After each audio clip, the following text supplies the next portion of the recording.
Crime और digital arrest के मामले में शहरी क्षेत्र के बाद अब ग्रामीण क्षेत्र से आ रहे सामने। साइबर क्राइम और डिजिटल अरेस्ट के मामले दिन प्रतिदिन बढ़ते जा रहे हैं। पहले शहरी क्षेत्र में ठगों ने लोगों को इसका शिकार बनाया, तो अब ग्रामीण अंचलों में भोले भाले ग्रामीणों को जालसाज भयभीत कर नए नए तरीकों से ठगी का शिकार बना रहे हैं। ताज़ा मामला धार जिले के बरमंडल में पहली बार सामने आया है, जहां एक किसान को 2 घंटे तक डिजिटल अरेस्ट कर ठगने का प्रयास किया गया, लेकिन गांव के कुछ लोगों की सतर्कता से उक्त किसान ठगी का शिकार होने से बच गया। किसान रामकिशन पाटीदार के पास 923105257148 नंबर से कॉल आया, जिस पर पुलिस वर्दी में एक व्यक्ति का फोटो लगा था। उसने किसान से कहा कि आपका बेटे ने रेप कर दिया है, यदि उसे बचाना चाहते तो 1,10,000 खाते में डालो, आपके बेटे को उक्त प्रकरण से निकाल देंगे। उक्त व्यक्ति ने किसान को बेटे का पूरा बायोडाटा बता दिया और रोने की आवाज़ सुना दी, जिससे किसान भयभीत हो गया और ठगी ने फ़ोन ना काटने और तत्काल पैसे डालने को कहा। करीब 2 घंटे तक किसान इधर उधर परिचितों से पैसे के इंतजाम में दौड़ता रहा। जब किसान अपने परिचित अरुण सोनी और कैलाश पाटीदार के पास पैसे लेने पहुंचा और भयभीत नजर आया और कुछ बता नहीं रहा था, तब परिचित अरुण ने किसान को समझाया और उसके बाद फोन काटकर साइबर मित्र जीवन पाटीदार को सूचना दी और बच्चे से कंपनी में फोन लगाकर बात की।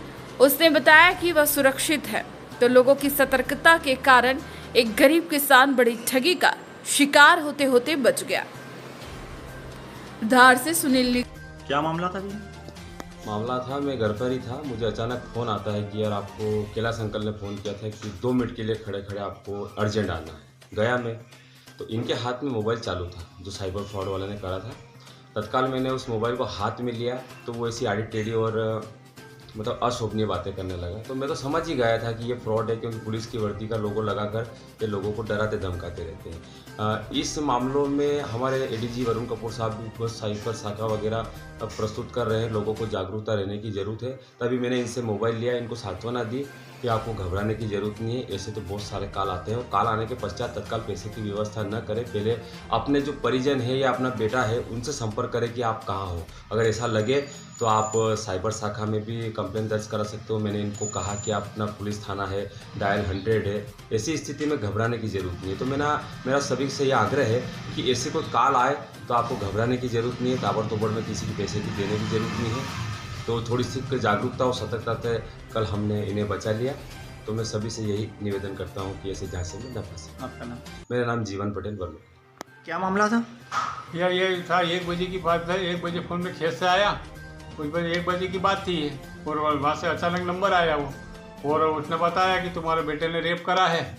पूरी कंपनी का बायोडाटा बताया कि यहाँ मैदान कंपनी में काम करता है और उसने रेप करा है। और रेप करने के बाद में उसने रोने की आवाज़ भी सुनाई और मेरे से बोला कि 1,10,000 रुपये खाते में डालो, वरना तुम्हारे बच्चे को कार्रवाई कर जाएगी। इसने रेप की हेल्प करी थी, इसलिए इसको छोड़ दिया जाएगा, क्योंकि इसने सहयोग करा। उसके 2-4 साथी भी थे, तो उन्होंने तो रेप करा, इसने करा नहीं, इसलिए छोड़ देंगे। इसलिए इसको 1,20,000 रुपये 1,10,000 रुपये 1,10,000 रुपये की मांग करी उन्होंने। फिर मैं बाज़ार में गया व्यवस्था करने के लिए, क्या तो फिर ऐसे धीरे धीरे चर्चा चली। फिर बाद में हमने परिचय हुआ, कैलाश सेठ की दुकान पे गया, फिर जीवन जी पटेल को बुलाया और उन्होंने हमारी समस्या को हल करा। आपका नाम? तो मेरा नाम रामकिशन पाटीदार। कल मैं दिन में बैठा हुआ था और हमारे एक मित्र हैं, परिचित भैया हैं, वो कुछ पेमेंट के लिए अर्जेंट आए थे कि मुझे ऑनलाइन पेमेंट की आवश्यकता है।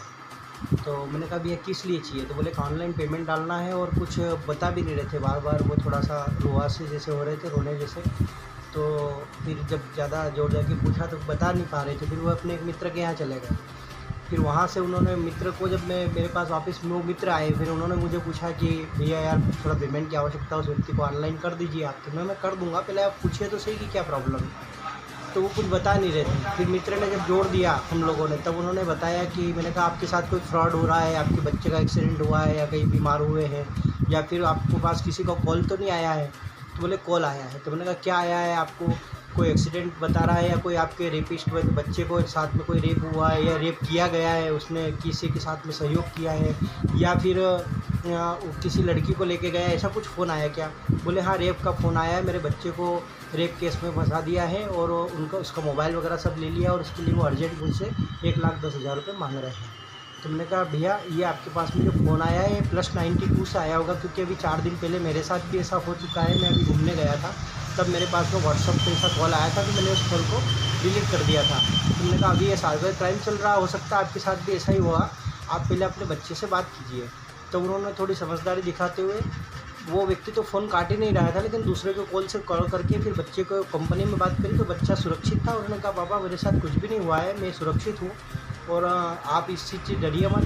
फिर उस व्यक्ति को फिर हमने जीवन जी पटेल जो हमारे हैं ब्रह्मंडल के रहने वाले, वो थोड़ा इस बारे में जानकारी थी, उनके पास साइबर क्राइम के नंबर थे, उनको मैंने भेजा।